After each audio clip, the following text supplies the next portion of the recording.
There must have been a little terrifying moment when the idea of cybersecurity first presented itself to you guys. We hear about this story at StrikeGraph a lot. Will you tell us a little bit about how that played out?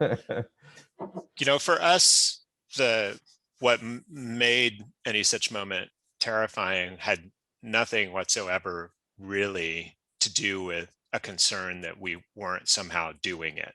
It was really around whether the way we were doing it would pass muster with someone who needed to evaluate whether we were doing it right.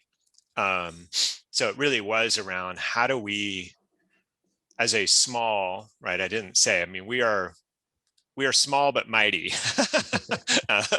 There are 18 of us, and yet we work nationally and touch several million students a year. And so, we don't have the kind of free capital that you might expect for an organization with the kind of reach and the types of relationships, right? System-wide, statewide type agreements that we have.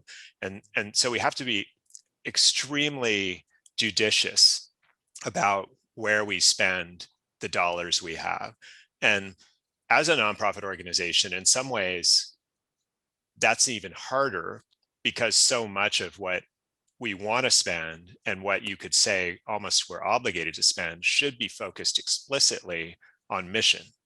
And mission is improved student success, right? Mission is that students learn math and English skills that are going to help them get through college courses and ultimately to a degree. And it can be a little bit fuzzy.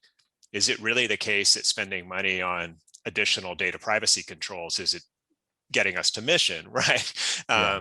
Maybe not, right? And so anyway, knowing that we don't have a whole lot of extra cash lying around to pursue everything, the hard part was, well, what do we do? Like, what can we do that not only will help us evaluate and hopefully continue to improve on our own practice, even if we think we're in a pretty good spot, but more importantly, will meet expectations of anyone who says, show me the proof, right? We are, just like you said, if we are trusting you to handle our students' data and to do it in a way that doesn't open the door, not just perhaps even just a breach for them, but a breach in some other way, like, you need to prove it. Yeah. And so that was, I think that honestly was why we even took a while before we moved forward, because I felt like as I surveyed the landscape, kind of getting to your FERPA comment, it just seemed like it was kind of all over the place. I mean, every institution we talked to had their own version of some kind of, security questionnaire or some other thing that they felt was getting at what they cared about.